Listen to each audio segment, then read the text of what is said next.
Looking for forklift certification near you? Skip the basic Google search. Here are smart and effective ways to find legit training in your area.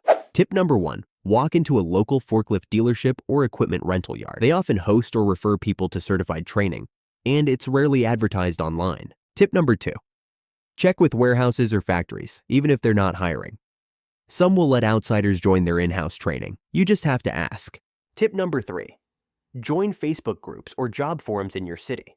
People there share real, local training leads that don't show up in search engines. Tip number 4. Talk to temp agencies that focus on industrial jobs. Some offer free forklift training just to get you placed faster. Tip number 5. Community colleges sometimes offer seasonal training, but they don't post it online. Walk in and ask the continuing ed department. Tip number 6. Ask your colleagues or friends. They might know a training center nearby, especially if they've taken it themselves recently. Want to get certified in no time? You can take the forklift training course online. It's fast, convenient, and OSHA compliant. Click the link in the description to get started today.